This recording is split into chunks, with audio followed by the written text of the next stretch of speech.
दोस्तों, देश में फिर वही वक्त आ गया है। गलियों से लेकर गलियारों तक बस एक ही बात हो रही है कि इस बार किसकी सरकार बनेगी। कहीं चाय की दुकान पर गर्मा गर्म बहस चल रही है तो कहीं कॉलेज की कैंटीनों में युवाओं की आवाज़ गूंज रही है। गांव के चौपालों पर लोग टीवी के सामने बैठकर कहते हैं कि भाई इस बार तो सरकार की बदलाव तय है, तो कोई कहता है नहीं, इस बार भी वही आएंगे। देश को स्थिरता चाहिए, यानी कि जनता के मन में मंथन चल रहा है।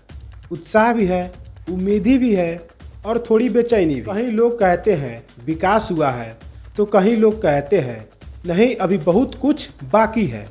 लेकिन इन सब चर्चाओं के बीच लोगों को एक बात याद रखनी चाहिए, सत्ता किसी की अस्थायी नहीं होती, उसकी ताकत जनता की वोट में होती है। दोस्तों, लोकतंत्र की सबसे बड़ी खूबसूरती यही है, हर 5 साल बाद जनता को मिलती है देश की दिशा और भविष्य तय करने की ताकत। अब सवाल ये नहीं कि कौन जीतेगा, सवाल ये है कि जनता क्या सोच रही है, क्योंकि इस बार चुनाव सिर्फ कुर्सी की नहीं, एक सोच का है और आने वाले कुछ हफ्तों में यही सोच तय करेगी कि कौन जीतेगा और कौन रुकेगा।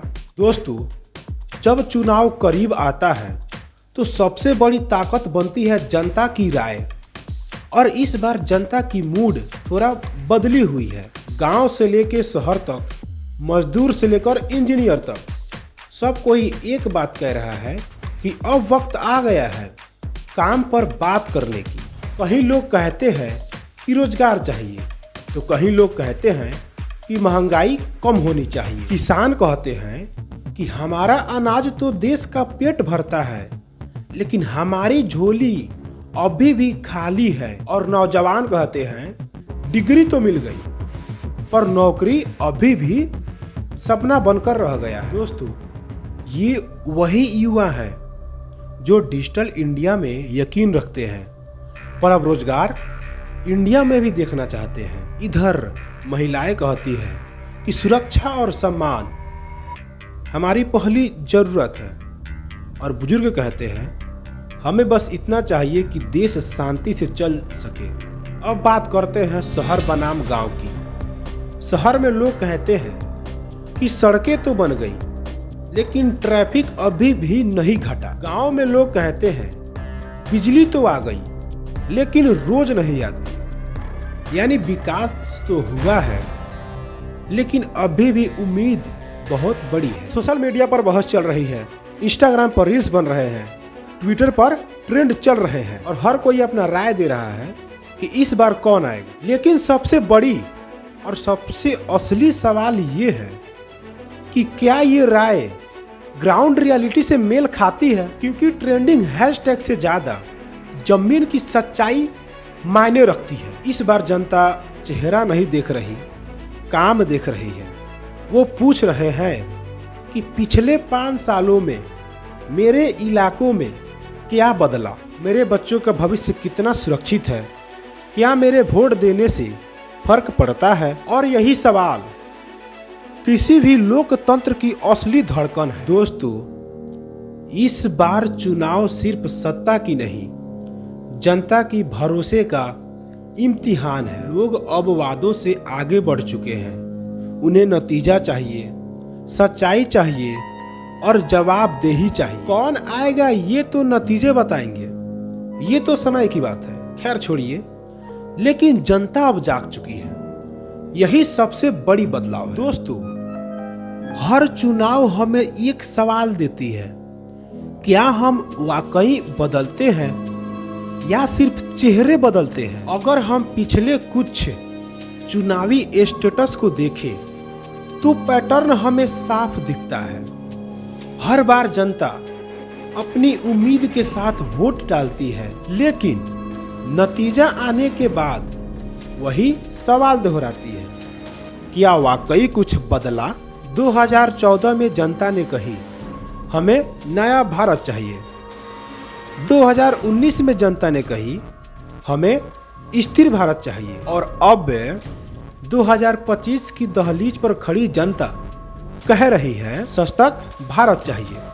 अब जनता के सवाल बदल चुके हैं। अब कोई नहीं पूछता कि नेता कौन है, अब पूछते हैं कि नीति क्या है। लेकिन खैर, आरजेडी वालों ने नीति बनाई है, उनका एक बुक लॉन्चिंग हुआ है जिसमें बताई गई है कि हम अपने 5 सालों में कौन कौन सी कार्य करेंगे। और आगे की बात अब आप सबों के हाथों में है कि आप लोग क्या सोचते हैं। कभी एक वक्त था कि चुनाव काम और ईमानदारी पर चल रही थी और अब धर्म और जाति के नाम पर वोट दी जाती है और चुनाव इसी पर चल भी रही है। दोस्तों, अब जनता सिर्फ सुनना नहीं बल्कि देखना चाहती है, महसूस करना चाहती है। उसे भाषण नहीं, भरोसा चाहिए।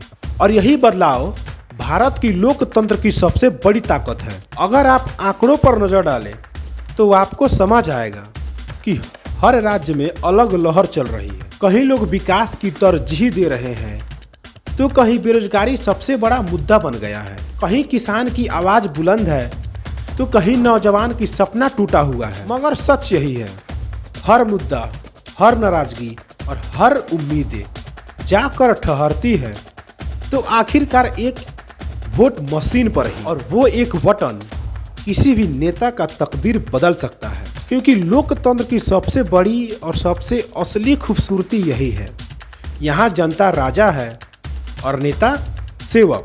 अब सवाल ये नहीं कि कौन जीतेगा, सवाल ये है कि कौन जनता का विश्वास जीत पाएगा। और इतिहास गवाह है, जिसने जनता का भरोसा जीता उसी ने सत्ता पर नहीं बल्कि जनता के दिलों पर राज किया। दोस्तों, राजनीति हमेशा बदलती रहती है लेकिन एक चीज कभी नहीं बदलती और वो है जनता की उम्मीदें।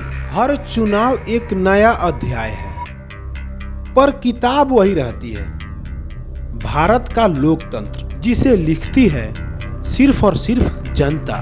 दोस्तों, अब चुनाव बस कुछ ही दिनों की दूरी पर है। पोस्टर बदल रहे हैं और सड़कें झंडे से भर गई है और हर गली में एक ही आवाज गूंज रहा है कि इस बार किसकी सरकार बनेगी। लेकिन कभी ठहर कर सोचिए, सरकार चाहे किसी की भी बने, देश तो हम सबका है और देश की असली ताकत न संसद में है और न किसी नेता की भाषण में, बल्कि उस उंगली पर लगी स्याही में है जो बताती है कि मैंने अपने देश के लिए चुना है। वोट सिर्फ एक अधिकार नहीं, ये जिम्मेदारी है, एक भरोसा है कि हम अपने बच्चों के लिए अच्छे और बेहतर भविष्य चुन रहे हैं, भारत चुन रहे हैं। हमारी एक वोट तय कर सकती है किसी किसान का कल, किसी नौजवान का भविष्य और किसी माँ का मुस्कान। दोस्तों, लोकतंत्र की यही खूबसूरती है, यहाँ जनता राजा होती है और सत्ता सिर्फ एक जिम्मेदारी। तो जब आप वोट डालने जाए तो सिर्फ नाम देखकर नहीं बल्कि काम देखकर वोट डालें। सोचिए, कौन आपकी सपनों को समझता है, कौन आपकी बच्चों की मुस्कान की बात करता है और कौन आपकी देश को आगे बढ़ाने की क्षमता रखता है। क्योंकि सरकार आती जाती रहेगी, नाम बदलते रहेंगे पर देश वही रहेगा। देश जो हम सबका है, देश जिसकी पहचान हमारी एकता है, देश जो हर बार कठिनाइयों से निकलकर और मजबूत हुआ है। और याद रखिए, लोकतंत्र की असली जीत किसी पार्टी की नहीं होती बल्कि लोकतंत्र की असली जीत सिर्फ जनता की होती है। तो आइए हम सब मिलकर केवल एक नेता नहीं बल्कि एक नया विचार चुने जो देश को जोड़े, न कि बांटे। क्योंकि भारत जनता की है और जनता से बड़ा कोई नहीं। सरकार चाहे जिसकी भी बने, हम सबको याद रखनी चाहिए, देश सबसे पहले है। मैं हंसराज चौधरी और आप देख रहे हैं द डिजिटल जर्नलिस्ट। दोस्तों, आप क्या सोचते हैं? अपनी राय कमेंट बॉक्स में जरूर दीजिएगा और मेरे चैनल पर नए हो तो इस वीडियो को लाइक करके चैनल को सब्सक्राइब जरूर कर लीजिएगा ऐसे ही वीडियो के लिए। तो चलिए दोस्तों, फिर मिलते हैं किसी अगले वीडियो में। तब तक के लिए जय हिंद, वंदे मातरम।